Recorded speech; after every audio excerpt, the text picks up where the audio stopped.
Bismillahirrahmanirrahim. Assalamualaikum warahmatullahi wabarakatuh. Alhamdulillahirabbil alamin. Wassalatu wassalamu ala asyrafil anbiya'i wal mursalin sayyidina wa maulana Muhammadin wa ala alihi washabihi wa barik wasallim ajma'in. Rabbi shrah li sadri wa yassir li amri wa hlul 'uqdatam min lisani yafqahu qawli. Subhanaka la 'ilma lana illa ma 'allamtana innaka antal alimul hakim. Wala haula wala quwwata illa billahil aliyyil azim. Alhamdulillahirabbil alamin. Segala puji syukur kepada Allah Subhanahu wa taala yang mana karena karunia-Nya lah, rahmat-Nya lah kita bisa bisa melakukan pembelajaran pada kali ini, dan mudah-mudahan kita dimudahkan dalam memahami dan mengamalkannya, amin ya rabbal alamin. Dan juga salawat serta salam kita aturkan juga kepada junjungan kita Nabi Muhammad sallallahu alaihi wasallam. Semoga kita mendapatkan syafaatnya di yaumil kiamat kelak, amin ya rabbal alamin. Allahumma shalli wa barik alaihi wa ala alihi. Baik. Murid-muridku sekalian, kita akan menyambung pembahasan kita yang telah lalu, materi kita tentang ibadah haji dan umrah. Baik. Sekarang pelaksanaan atau manasik hajinya. Ya, manasik haji dulu yang pertama adalah melakukan ihram dari mikat. Nah, jadi ketika sesampainya di mikat makani, jemaah haji itu dianjurkan untuk mandi wajib dulu, terus berwudu. Nah, setelah itu baru membaca niat. Niatnya adalah labbaik Allahumma hajjan. Labbaik Allahumma hajjan. Jadi niat, nah, terus sambil memakai pakaian ihram. Nah, pakaian ihram laki-laki itu adalah kain yang berwarna putih. Kalau laki-laki itu 2 lembar. Nah, 1 lembarnya itu buat kayak sarungnya, 1 lembarnya buat di badannya. Nah, jangan dijahit. Nah, kalau perempuan itu warna putih, yang penting menutup aurat dan menutupi lekuk tubuhnya. Jangan sampai berbentuk, nah, itu nggak benar. Jadi harus pakai kain yang menutupi lekuk tubuhnya. Baik, maaf, Ustaz lupa pakai songkok. Oke. Lanjut. Selanjutnya adalah wukuf di Arafah. Nah, jadi berdiam diri di Arafah, berangkat menuju Jabal Arafah sambil membaca talbiyah, labbaik Allahumma labbaik, labbaik la syarika lak, labbaik innal hamda wa ni'mata laka wal mulka la syarika lak. Nah, jadi sambil membaca itu, kalau laki-laki itu disunahkan untuk nyaring, maksudnya disuarakan yang suaranya itu bisa terdengar sampai ke orang lain. Tapi kalau perempuan disunahkan untuk dengan suara yang lirih, maksudnya suaranya kecil, yang mana mendengar itu kalau bisa buat dirinya sendiri aja, enggak sampai ke orang-orang lain. Nah, itu bedanya. Pada saat wukuf di Arafah, jemaah menghadap kiblat mendengarkan khutbah wukuf. Jadi ada khutbah wukuf. Terus dianjurkan untuk menjamak qasar, takdim salat zuhur dan asar. Jadi zuhur 2 rakaat, asar 2 rakaat. Jadi dijamak dan diqasar dengan jamak takdim. Jadi melakukan sholat asarnya di waktu sholat zuhur. Nah, dan perbanyak doa, membaca Quran pada tanggal 9 Zulhijjah. Jadi ihram tadi pada tanggal 8-nya. Nah, setelah tanggal 8-nya mereka siap prepare, tanggal 9-nya mereka wujud pada Arafah. Nah, selanjutnya mereka yang ketiga, mabit di Musdalifah. Mabit itu artinya bermalam. Jadi bermalam di Musdalifah. Setibanya di Musdalifah, jemaah haji melakukan jamak qasar takhir. Nah, jadi jamak qasar takhir maghrib dan isya.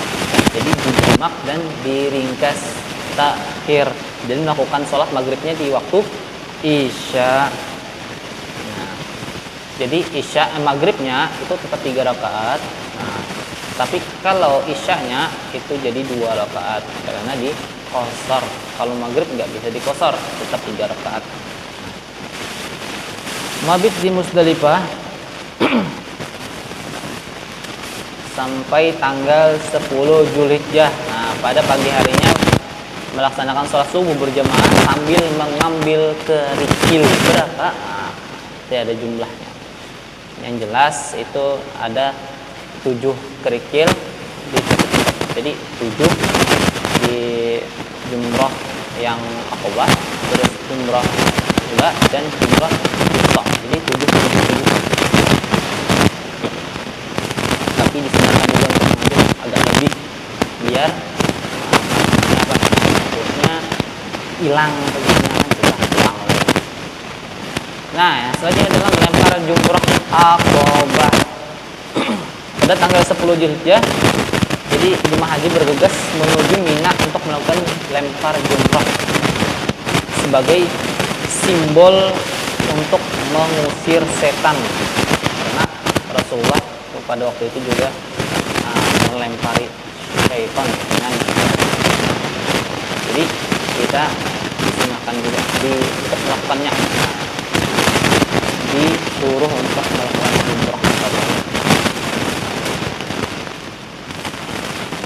Enggak sunnah ya, ini yang termasuk hajinya. Selain itu, para jemaah haji yang tamattu dan qiran diwajibkan menyembelih hewan kurban. Selanjutnya tahallul. Nah, tahallul itu artinya menghalalkan perkara yang semula diharamkan ditandai dengan mencukur rambut. Jadi tahallul yang awalnya itu haram, seperti nggak boleh berhubungan badan, terus nggak boleh memotong rambut, nggak boleh mencukur dan lain sebagainya, maka ketika tahallul itu baru dibolehkan lagi. Nah, terus ditandai dengan mencukur rambut. Rambut kepala itu sekurang-kurangnya 3 helai rambut, tapi kalau mau gundul sekalian juga boleh. Nah, setelah tahallul kedua, jemaah haji dibolehkan melakukan semua hal yang dilarang saat ihram. Oke. Selanjutnya tawaf ifadah. Jadi tawaf mengelilingi Ka'bah sebanyak 7 kali berlawanan arah jarum jam. Jadi jangan nyeleneh sendiri. Nah, orang muter gitu melawan arah jarum jam, dia malah melawan arah. Nah, jangan, beda sendiri nanti.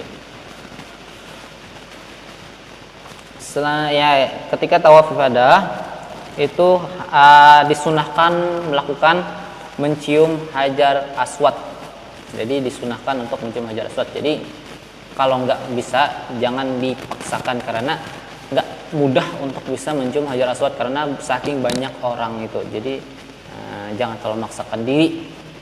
Nah, tapi boleh juga disunahkan kita menciumnya dengan melambaikan tangan ke hajar aswad, terus kita cium tangan kita kayak kisbeh gitu. Selanjutnya yang sunnah yang kedua adalah melaksanakan sholat 2 rakaat di Hijr Ismail. Sholat sunnah 2 rakaat di Hijr Ismail kalau bisa. Kalau nggak bisa, kalau banyak orangnya udah nggak usah. Yang ketiga, menunaikan sholat sunnah 2 rakaat di belakang makam Ibrahim. Dan juga sholat sunnah 2 rakaat di belakang makam Ibrahim. Nah, selanjutnya melakukan sa'i.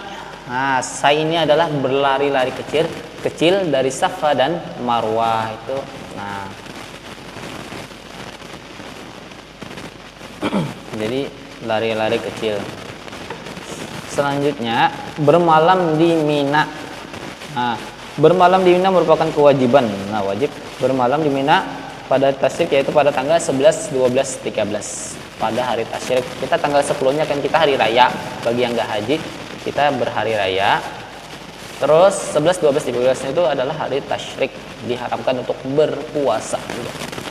Jadi tanggal 10, 11, 12, 13 itu dilarang bagi kita untuk berpuasa. Maksudnya tanggal 11, 10, 11, 12, 13 Zulhijjah, karena itu adalah hari tasyrik. Tapi orang yang di Mekah sana, mereka bermalam di Mina. Selanjutnya mereka kembali ke Mekah lagi dan melakukan tawaf wada atau tawaf perpisahan. Nah, sebelum meninggalkan tanah suci. Jadi artinya mau pulang dah.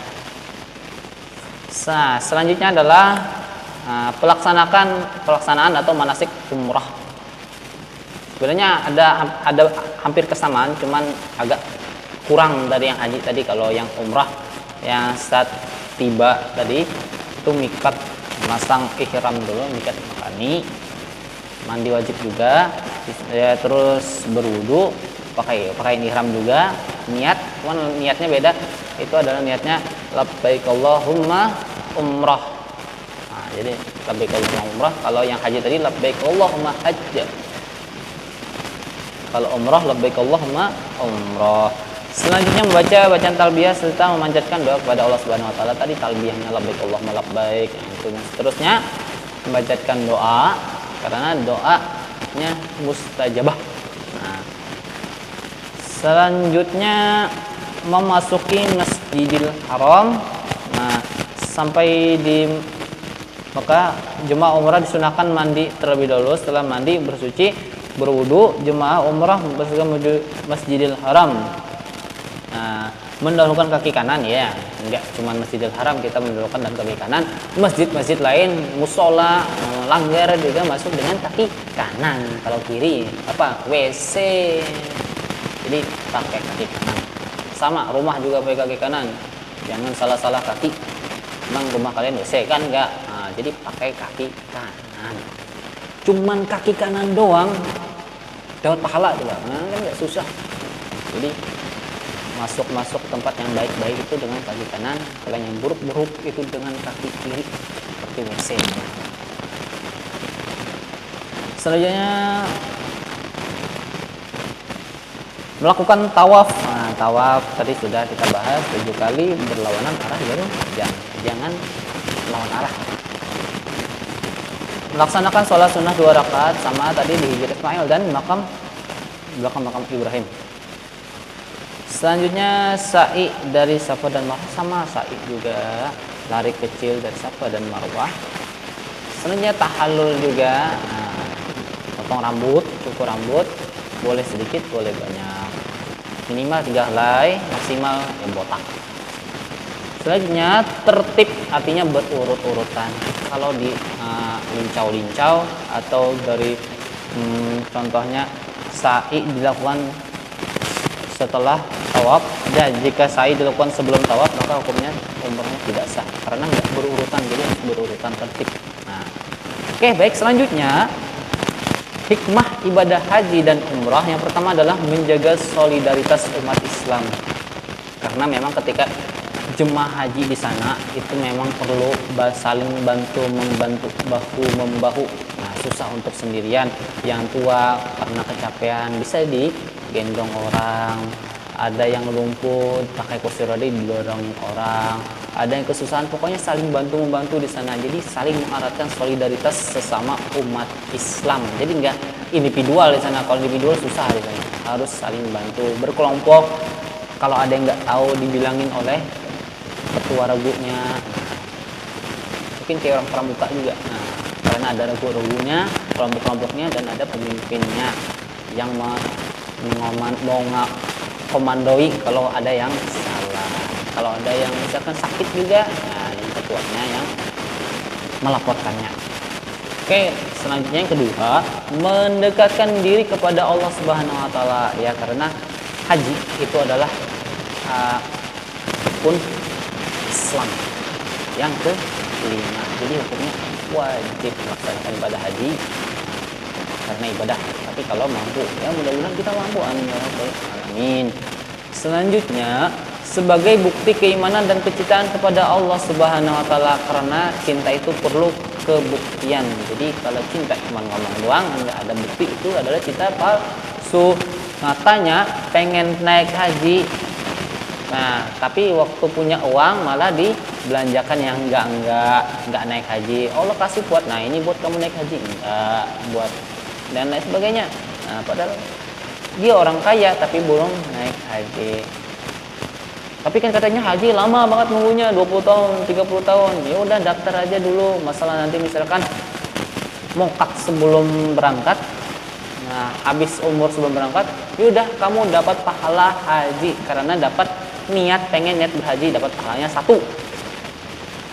Dan 1 itu pun niatnya benar-benar, maka dapatlah pahala haji yang mabrur. Tapi kalau misalkan kita udah niat pengen naik haji, udah daftar naik haji, terus berangkat sampai di ibadah hajinya, maka kalian dikalikan 10 pahalanya karena pakai niat.